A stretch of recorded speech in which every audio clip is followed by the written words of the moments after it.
મોટા સમાચાર પ્રાપ્ત થઈ રહ્યા છે। રાજકોટ બેઠક ઉપર પરસોત્તમ રૂપાલાની સામે પરેશ ધાનાણીને કોંગ્રેસ મેદાનમાં ઉતારશે। રાજકોટથી કોંગ્રેસ પરેશ ધાનાણીને ચૂંટણી લડાવે તેવી પૂરેપૂરી શક્યતા છે। ગુજરાત મુદ્દે કોંગ્રેસની કેન્દ્રીય ચૂંટણી કમિટીની બેઠકમાં નિર્ણય। ગુજરાતની યાદી કોંગ્રેસ આવતીકાલે જાહેર કરશે। કોંગ્રેસની ત્રીજી યાદી આવતીકાલે જાહેર થશે। 2002 વિધાનસભામાં અમરેલીથી રૂપાલાને હરાવી ચૂક્યા છે પરેશ ધાનાણી। વધુ જાણકારી અમારા સંવાદદાતા હિરેન રાજ્યગુરુ પાસેથી પ્રાપ્ત કરીશું। હિરેન, પરેશ ધાનાણી ગત લોકસભા ચૂંટણી લડી ચૂક્યા છે, હારી ચૂક્યા છે અને હવે રાજકોટથી તેમને કોંગ્રેસ મેદાનમાં ઉતારશે, શું વિગતો?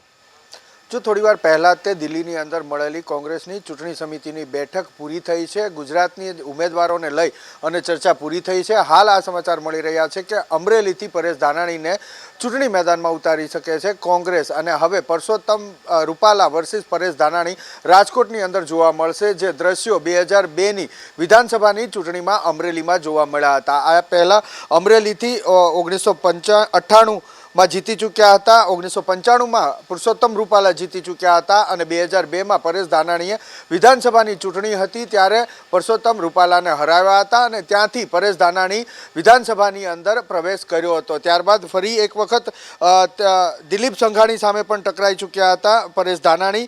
જો કે ગયા વખતે પણ પરેશ ધાનાણી લોકસભાની ચૂંટણી લડ્યા હતા અને તેમને હારનો સામનો કરવો પડ્યો હતો। હવે એ બેઠક બદલી અને રાજકોટ આવી રહ્યા છે। અમરેલીમાં હારનો સામનો કર્યા બાદ આ જે ચૂંટણી છે 2024ની તેની અંદર હવે પરસોત્તમ રૂપાલા વર્સિસ પરેશ ધાનાણી થશે, કારણ કે કેન્દ્રીય નેતાગણ છે તેમણે પરેશ ધાનાણીને મેદાનમાં ઉતારવાનું નક્કી કર્યું છે। જો કે પરેશ ધાનાણી અત્યાર સુધી અનિચ્છા વ્યક્ત કરતા આવ્યા છે, પરંતુ કેન્દ્રીય નેતૃત્વ જ્યારે તેમને ચૂંટણી લડવાનો આદેશ કર્યો છે ત્યારે હવે આ પરસોત્તમ રૂપાલા સામે પરેશ ધાનાણી લોકસભાની ચૂંટણી રાજકોટમાં લડે તેવી પૂરેપૂરી શક્યતા હાલ સામે આવી છે। જે ઉમેદવારો બાકી છે કોંગ્રેસના તેની બેઠક પૂરી થઈ છે અને શક્યતા એ છે કે આજે મોડી સાંજે અથવા તો પછી આવતીકાલે બાકી રહેલા ઉમેદવારોની યાદી કોંગ્રેસ જાહેર કરશે, પરંતુ એ પૂરેપૂરી યાદી નહીં હોય। હજુ પણ લગભગ 6 જેટલી બેઠકો એવી છે કે જે કોંગ્રેસ છેલ્લી ઘડીએ જાહેર કરશે।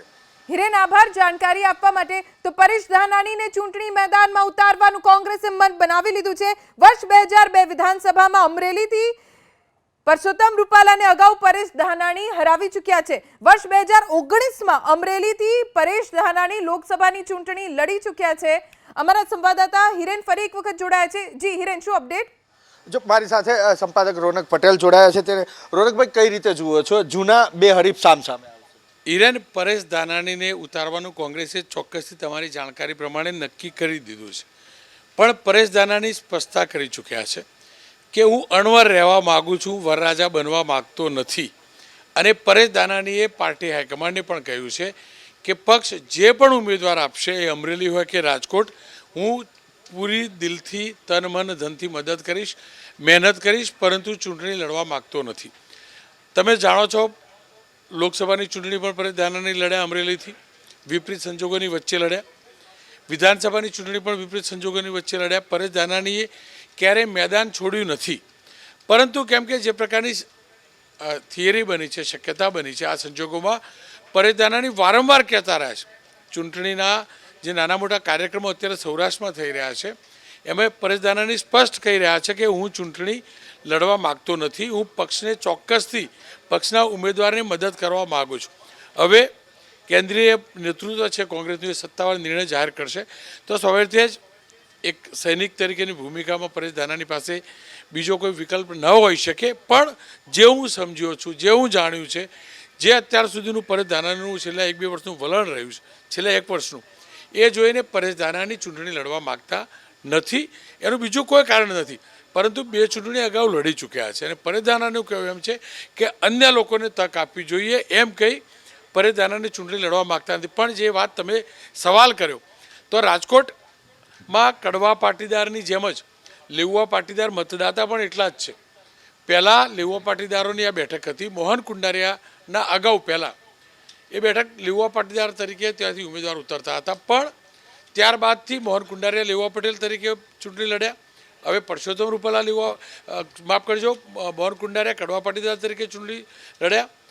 હવે પરસોત્તમભાઈ રૂપાલા એ પણ કડવા પાટીદાર છે, પણ જો કોંગ્રેસ તરફથી લેઉવા પટેલ પરેશ છે એટલે એમને ટિકિટ ફાળવવામાં આવે તો ત્યાં ચોક્કસથી ભારતીય જનતા પક્ષના કડવા પટેલ અને કોંગ્રેસના લેઉવા પટેલ આ બંનેની વચ્ચે પટેલ મતદાતા જે વિભાજિત કડવાને લેવામાં છે એ પ્રમાણે આગળથી ચાલશે કે પછી પોતાના જ પી ફોર પી તો હોય છે પણ LP for LP KP for KP થશે એ જાણવું ઘણું ઇન્ટરેસ્ટિંગ રહેશે. રોચક ચૂંટણી ચોક્કસથી બનશે, પણ એ ત્યારે કે પરેશ ધાનાણી ચૂંટણી લડવાના હોય તો. ખૂબ ખૂબ આભાર. તો જે રીતના વાત આવી છે, એક તરફ કેન્દ્રીય નેતૃત્વ પરેશ ધાનાણીને ચૂંટણી લડાવવા માંગે છે, જ્યારે પરેશ ધાનાણી 2 વખત ચૂંટણીમાં હારી ચૂક્યા છે. તેનું કહેવું છે કે હવે નવા કેન્ડિડેટને પણ તક આપવામાં આવે. જો કે સત્તાવાર જાહેરાત જ્યારે થશે ત્યારે જોવાનું એ રહેશે કે હવે આ ચૂંટણી કેટલી ઇન્ટરેસ્ટિંગ બની રહે છે રાજકોટ લોકસભા.